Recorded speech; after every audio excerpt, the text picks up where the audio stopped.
സ്വാഗതം. നമ്മളിന്ന് കൊച്ചിയിലുള്ള നാട്ടി, അതായത് NNATI സൈക്കോതെറാപ്പി സെന്ററിനെ കുറിച്ചാണ് കുറച്ചുകൂടി ആഴത്തിൽ അറിയാൻ പോകുന്നത്. അതെ. നമുക്ക് കിട്ടിയ വിവരങ്ങളുണ്ട്. അവരുടെ വെബ്സൈറ്റും മറ്റൊഫീഷ്യൽ ഡോക്യുമെന്റ്സും ഒക്കെ നോക്കിയിട്ട് എന്താണ് ഈ സ്ഥാപനം, എന്തൊക്കെയാണ് അവർ ചെയ്യുന്നത് എന്നൊക്കെ ഒന്ന് വിശദമായിട്ട് നോക്കാം. ശരി. അപ്പം നമ്മുടെ ഇന്നത്തെ ഒരു ലക്ഷ്യം എന്താണെന്ന് വെച്ചാൽ നാട്ടിലെ സേവനങ്ങൾ, പിന്നെ ഇതിന്റെ പിന്നിലെ പ്രധാന ആള്, അതാരാ, എന്താണ് വൈദഗ്ധ്യം, ടീം എങ്ങനെയാണ്, ഇതിനെക്കുറിച്ചൊക്കെ നിങ്ങൾക്കൊരു ക്ലിയർ പിക്ചർ തരിക എന്നുള്ളതാണ്. അവരുടെ മുദ്രാവാക്യം അതെനിക്ക് സ്ട്രൈക്ക് ചെയ്തു. വേരുകളെ വീണ്ടെടുക്കുന്നു, ബന്ധങ്ങളെ പുനരുജ്ജീവിപ്പിക്കുന്നു. CGF. Restoring Roots, reviving relations, CGF. ആ CGF എന്താണ് നമുക്ക് വഴിയെ കാണാം. അതെ. അപ്പോ ഈ വിവരങ്ങളൊക്കെ അവരുടെ ഒഫീഷ്യൽ സോഴ്സിൽ നിന്ന് തന്നെയാണ്. തുടക്കത്തിലെ അവരുടെ ഒരു വാഗ്ദാനം ശ്രദ്ധിക്കണം.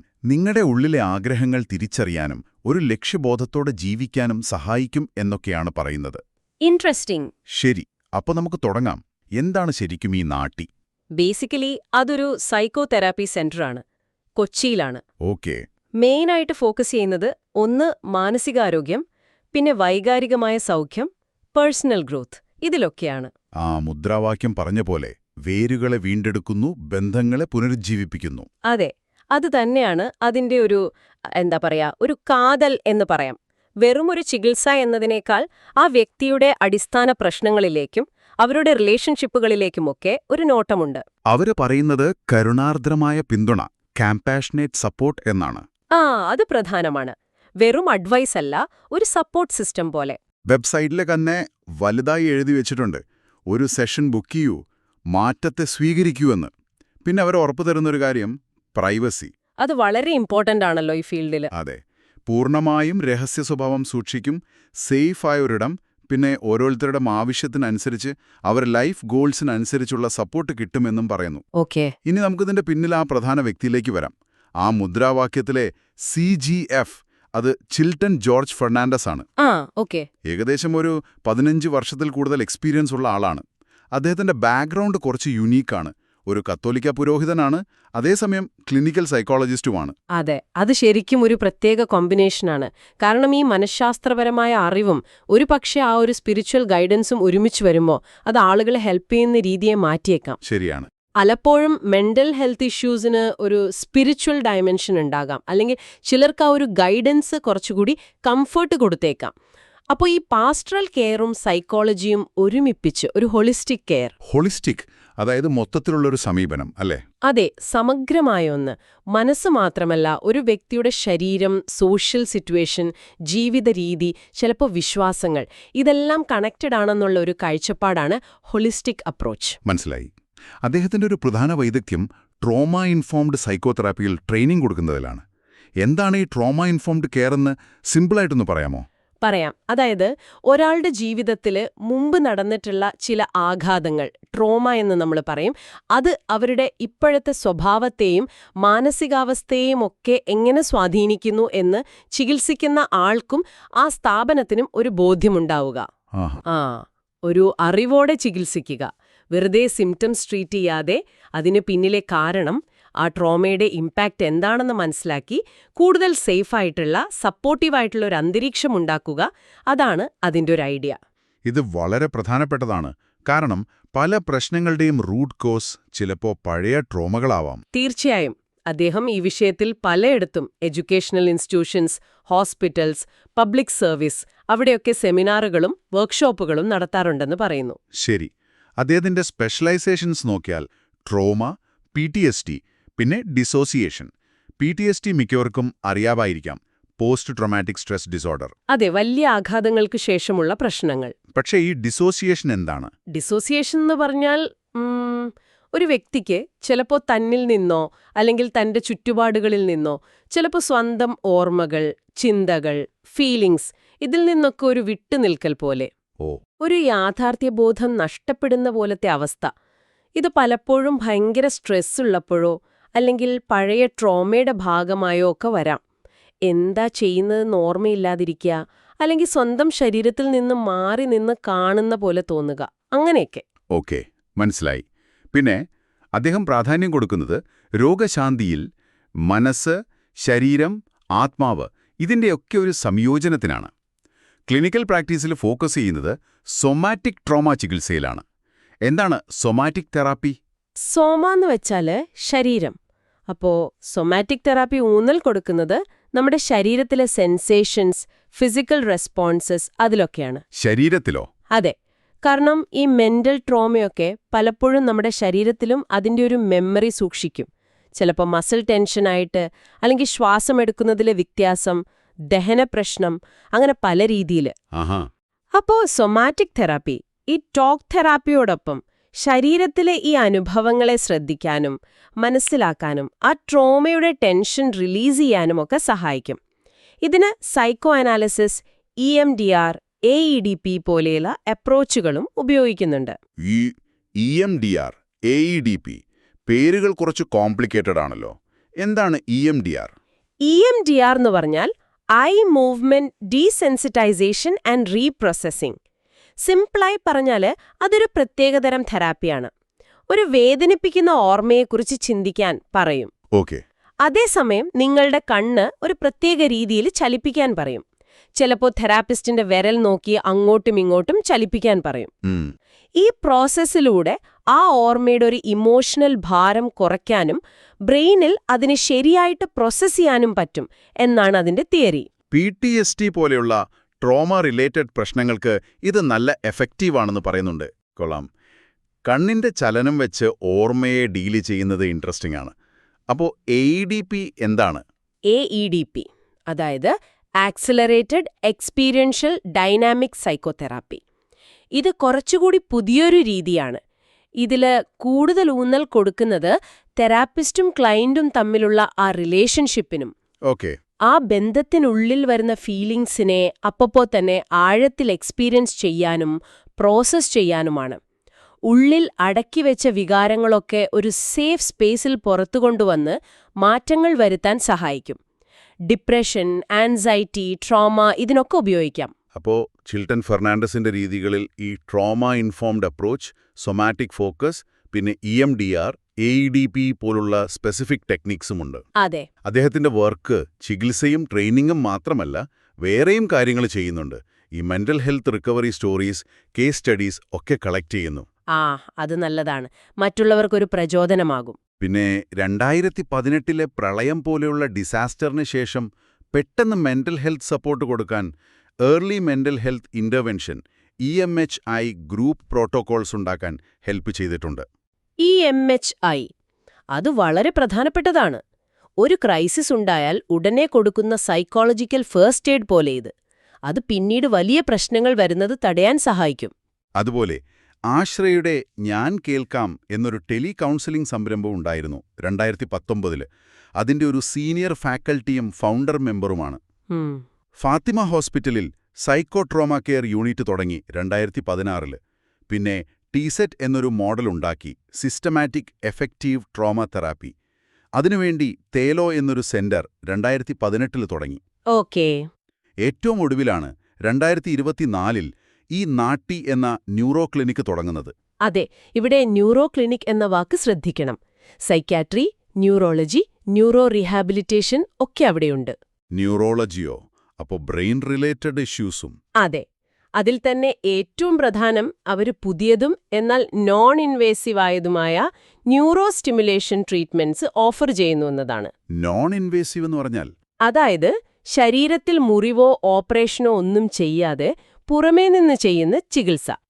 ന്യൂറോ സ്റ്റിമുലേഷൻ എന്ന് വെച്ചാൽ ബ്രെയിനിലെ നെർവ് സെൽസിന്റെ ആക്ടിവിറ്റിയെ ചില ഉപകരണങ്ങൾ വെച്ച് സ്റ്റിമുലേറ്റ് ചെയ്യുക. ഓഹോ, ഇത് എന്തിനൊക്കെയാണ് ഉപയോഗിക്കുന്നത്? പലതിനും ഉപയോഗിക്കുന്നുണ്ട്.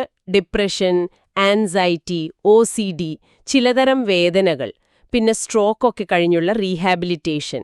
ഇതിനൊക്കെ ഹെൽപ്പ് ചെയ്യുമെന്നാണ് സ്റ്റഡീസ് പറയുന്നത്. അവരുടെ ആ ടാഗ് ലൈൻ ന്യൂറോ സ്റ്റിമുലേഷൻ പുതിയ തുടക്കങ്ങളെ കണ്ടുമുട്ടുന്നിടം, അത് ഇതിനെയാണ് ഉദ്ദേശിക്കുന്നത്. ട്രഡീഷണൽ തെറാപ്പിയോടൊപ്പം ഈ മോഡേൺ ടെക്നോളജിയും. ഓക്കെ. അപ്പോൾ ചിൽട്ടൺ ജോർജ് ഫെർണാണ്ടസ്, അദ്ദേഹത്തിന്റെ അപ്രോച്ച്, അതൊക്കെ നമ്മൾ വിശദമായി കണ്ടു. ഇനി നാട്ടി എന്ന സ്ഥാപനം മൊത്തത്തിൽ കൊടുക്കുന്ന സേവനങ്ങൾ, ഒരു ഹോളിസ്റ്റിക് സെന്റർ എന്ന് പറഞ്ഞല്ലോ, എന്തൊക്കെയാണ് മെയിൻ സർവീസസ്? അവരൊരു 6 കാറ്റഗറി ആയിട്ട് തിരിച്ചിട്ടുണ്ട്. 6 കാറ്റഗറിയോ? അതെ. 1 സൈക്യാട്രി ആൻഡ് സൈക്കോതെറാപ്പി. ഇതില് മെഡിസിനും ടോക്ക് തെറാപ്പിയും ഒക്കെ വരും. ശരി. 2 ന്യൂറോളജി ആൻഡ് ബ്രെയിൻ സ്റ്റിമുലേഷൻ. നമ്മൾ പറഞ്ഞ ന്യൂറോ സ്റ്റിമുലേഷനും ന്യൂറോളജി കൺസൾട്ടേഷനുമൊക്കെ. 3 കൺവെൻഷണൽ ആൻഡ് ഓൾട്ടർനേറ്റീവ് മെഡിസിൻ. സാധാരണ ചികിത്സയോടൊപ്പം ചിലപ്പോൾ അക്യുപങ്ക്ചർ പോലുള്ള ഓൾട്ടർനേറ്റീവ് രീതികളും ഉണ്ടാവാം. ഓക്കെ. 4 സൊമാറ്റിക് ആൻഡ് എക്സ്പ്രസീവ് തെറാപ്പികൾ. ബോഡി ബേസ്ഡ് തെറാപ്പികളും പിന്നെ ആർട്ട്, മ്യൂസിക്, ഡാൻസ് ഒക്കെ ഉപയോഗിച്ചുള്ള തെറാപ്പികളും. ഇൻട്രസ്റ്റിംഗ്. 5 പ്രകൃതി ആൻഡ് സാഹസികത അടിസ്ഥാനമാക്കിയുള്ള തെറാപ്പികൾ. ഇത് കുറച്ച് വെറൈറ്റിയാണ്. നേച്ചറുമായിട്ട് കണക്ട് ചെയ്തും ചില അഡ്വഞ്ചർ ആക്ടിവിറ്റീസിലൂടെയുമൊക്കെ ഹീൽ ചെയ്യാൻ സഹായിക്കുന്നത്. 6 holistic and life style approaches. Diet, exercise, sleep, meditation അങ്ങനത്തെ കാര്യങ്ങൾ കൂടെ ട്രീറ്റ്മെന്റിന്റെ ഭാഗമാക്കുന്നത്. ഇത്രയും ഡൈവേഴ്സ് ആയിട്ടുള്ള സർവീസസ് ഒരിടത്ത് അത് കൊള്ളാം. പക്ഷേ ഒരാൾക്ക് എങ്ങനെ മനസ്സിലാവും തനിക്ക് ഏതാണ് വേണ്ടതെന്ന്? കൺഫ്യൂഷൻ ആവില്ലേ? അതൊരു നല്ല പോയിന്റാണ്. സാധാരണ ഇത്തരം സ്ഥലങ്ങളിൽ ഒരു ഇനീഷ്യൽ അസസ്മെന്റ് ഉണ്ടാവും. അവിടെ ആളുടെ പ്രശ്നം, ആവശ്യം, എന്താണ് അവർക്ക് താല്പര്യം എന്നൊക്കെ നോക്കിയിട്ട് അവർക്ക് സ്യൂട്ടബിൾ ആയ 1-2 രീതികൾ സജസ്റ്റ് ചെയ്യുകയാണ് പതിവ്. ഈ ഹോളിസ്റ്റിക് അപ്രോച്ചിന്റെ ഒരു ഗുണം അതാണ്. ചിലപ്പോൾ ടോക്ക് തെറാപ്പിയോടൊപ്പം ബോഡി ടെൻഷൻ കുറയ്ക്കാൻ സൊമാറ്റിക് വർക്കോ ലൈഫ് സ്റ്റൈൽ ചേഞ്ചോ ഒക്കെ ഒരുമിച്ച് കിട്ടിയേക്കാം. അപ്പോൾ കുറച്ചുകൂടി പേഴ്സണലൈസ്ഡ് ആയിരിക്കും. അതെ, ആയിരിക്കണം. ഏതൊക്കെ കണ്ടീഷൻസിനാണ് ഇവരെ കൂടുതലായിട്ട് ഫോക്കസ് ചെയ്യുന്നത്? അവര് എടുത്തു പറയുന്ന ചിലതുണ്ട്. പാനിക് ഡിസോർഡർ, പിന്നെ അറ്റാച്ച്മെന്റ് ട്രോമ. അതായത് ചെറുപ്പത്തിലെയോ മറ്റുള്ള അടുത്ത ബന്ധങ്ങളിൽ കിട്ടിയ ചില മുറിവുകൾ കാരണം മുതിർന്ന ശേഷവും റിലേഷൻഷിപ്പിൽ ബുദ്ധിമുട്ട് വരുന്നത്.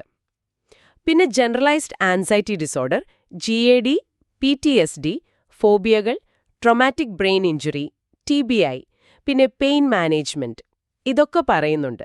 ഓക്കെ. ട്രീറ്റ്മെന്റ് കൂടാതെ ട്രെയിനിങ്സും കോഴ്സസും ഉണ്ടെന്നും പറഞ്ഞല്ലോ. എന്തൊക്കെയാണ് വരാനിരിക്കുന്നത്? അതെ, കൗൺസിലിംഗ് സൈക്കോളജിയിൽ ഒരു കോഴ്സുണ്ട്. 2025 ജൂലൈയിലാണ് അടുത്ത ബാച്ച് എന്ന് തോന്നുന്നു.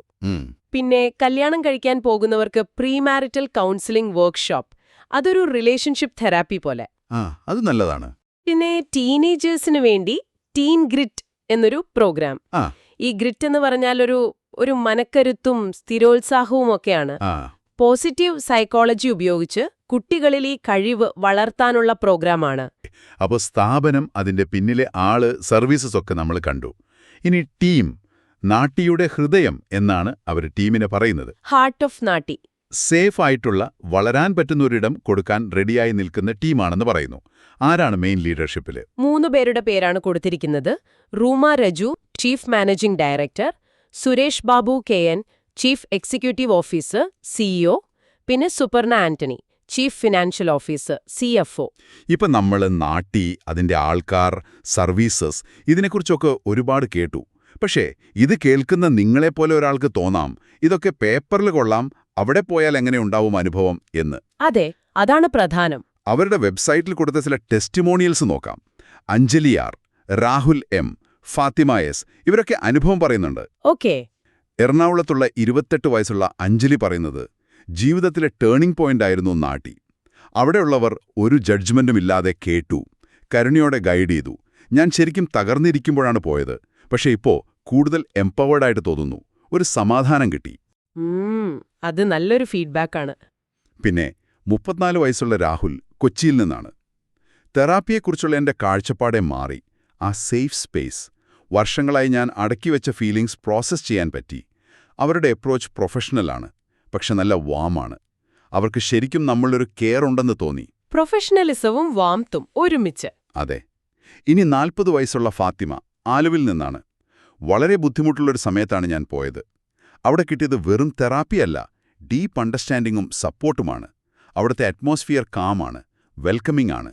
എനിക്ക് എന്നെ തന്നെ വീണ്ടും കണ്ടെത്താൻ പറ്റി. ഈ 3 പേരും പറയുന്നതിൽ ചില കോമൺ തീംസ് ഉണ്ടല്ലോ. അതെ. എന്തൊക്കെയാണത്? ഈ സേഫ് സ്പേസ്, ജഡ്ജ്മെന്റ് ഇല്ലാത്ത സമീപനം, കരുണ, എംപവേർഡായി തോന്നി, കാഴ്ചപ്പാട് മാറി, സ്വയം വീണ്ടും കണക്ട് ചെയ്യാൻ പറ്റി. ഈ വാക്കുകളൊക്കെ അവർ മുന്നോട്ട് വയ്ക്കുന്ന വാല്യൂസുമായിട്ട് കണക്ട് ആകുന്നുണ്ട്. ശരിയാണ്. ഒരാള് ഹെൽപ്പ് തേടുമ്പോൾ ഇങ്ങനെയൊരു അനുഭവം കിട്ടുന്ന സ്ഥലം കണ്ടെത്തുക എന്നുള്ളത് പ്രധാനമാണ്. അതെ. അപ്പോൾ നമ്മൾ ഇത്രയും സംസാരിച്ചതിൽ നിന്ന് എന്താണ് നാട്ടി എന്ന് ചുരുക്കി പറയാം. കൊച്ചിയിലുള്ള ഒരു സെന്റർ സൈക്കോതെറാപ്പിയും ന്യൂറോ സയൻസും ഒക്കെ ഒരുമിപ്പിക്കാൻ ശ്രമിക്കുന്നു. ചിൽട്ടൺ ജോർജ് ഫെർണാണ്ടസിനെ പോലെ എക്സ്പീരിയൻസ്ഡായ സൈക്കോളജിയും സ്പിരിച്വാലിറ്റിയും ട്രോമ കെയറും ഒക്കെ അറിയുന്ന ഒരാളുടെ നേതൃത്വം, ഒരു ഡെഡിക്കേറ്റഡ് ടീം. അതെ. പിന്നെ ഹോളിസ്റ്റിക് വെൽനെസ് ലക്ഷ്യമിട്ട് ഒരുപാട് തരം സർവീസസ്. ചിലതൊക്കെ കുറച്ച് എക്സ്പെരിമെന്റൽ ആണെന്ന് തോന്നിയേക്കാം. ശരിയാണ്. എനിക്ക് തോന്നുന്നു ഇവിടുത്തെ ഏറ്റവും പ്രധാനപ്പെട്ട ടേക്ക് അവേ ആ ഇന്റഗ്രേഷൻ തന്നെയാണ്. പല സമീപനങ്ങളെ ഒരുമിപ്പിക്കുന്നത്. അതായത് സൈക്കോളജി, സ്പിരിച്വാലിറ്റി, ഫൗണ്ടറുടെ ബാക്ക്ഗ്രൗണ്ട് വെച്ച് body based somatic work, neuro stimulation എന്ന പുതിയ ടെക്നോളജി, പിന്നെ നേച്ചർ തെറാപ്പി വരെ, ഇതിനെയെല്ലാം ഒരു കുടക്കീഴിൽ കൊണ്ടുവരാനുള്ള ശ്രമം. ഓക്കേ. ഇത്രയും ഡൈവേഴ്സിറ്റി ഉള്ളതുകൊണ്ട് ഓരോരുത്തർക്കും അവരവരുടെ ആവശ്യത്തിന് പറ്റിയത് കിട്ടാൻ ഒരു സാധ്യതയുണ്ട്. ടെസ്റ്റിമോണിയൽസും അത് തന്നെയല്ലേ പറയുന്നത്? തീർച്ചയായും. അപ്പോൾ ഇത് കേൾക്കുന്ന നിങ്ങൾക്ക്, ഒരുപക്ഷെ നിങ്ങൾക്കോ പരിചയക്കാർക്കോ ഇങ്ങനെ ഒരു സപ്പോർട്ട് വേണമെന്നുണ്ടെങ്കിൽ ഇതിൽ നിന്ന് എടുക്കാവുന്നൊരു പോയിന്റ് ഇതാണ്. ഹെൽപ്പ് തേടുമ്പോൾ നിങ്ങൾക്ക് സേഫായിട്ട് തോന്നുന്ന, നിങ്ങളെ അക്സെപ്റ്റ് ചെയ്യുന്ന, നിങ്ങളുടെ ആവശ്യങ്ങൾക്ക് പറ്റിയ ഒരു സ്ഥലം കണ്ടെത്തണം. അതെ. അത് ചിലപ്പോൾ ട്രഡീഷണൽ ടോക്ക് തെറാപ്പി ആവാം, അല്ലെങ്കിൽ ഈ പറഞ്ഞ ന്യൂറോ സ്റ്റിമുലേഷനോ സൊമാറ്റിക് തെറാപ്പിയോ പോലത്തെ പുതിയ രീതികളാവാം, അല്ലെങ്കിൽ ഇതിൻ്റെയൊക്കെ ഒരു കോമ്പിനേഷൻ ആവാം. നിങ്ങളുടെ സിറ്റുവേഷനും പേഴ്സണാലിറ്റിക്കും ഏതാണ് ഏറ്റവും ചേരുന്നത് എന്ന് നോക്കുക. അതെ. ഈ വിശകലനം ഒരു ചിന്തയിലേക്ക് കൂടി കൊണ്ടുപോകുന്നുണ്ട്. എന്താണിത്? ഈ നാട്ടി പോലെയുള്ള സെന്ററുകൾ ഇങ്ങനെ പല സമീപനങ്ങളും ഒരുമിപ്പിക്കുമ്പോൾ സൗഖ്യം അല്ലെങ്കിൽ വെൽബീയിങ് എന്നതിനെക്കുറിച്ചുള്ള നമ്മുടെ ധാരണ മാറുന്നുണ്ടോ?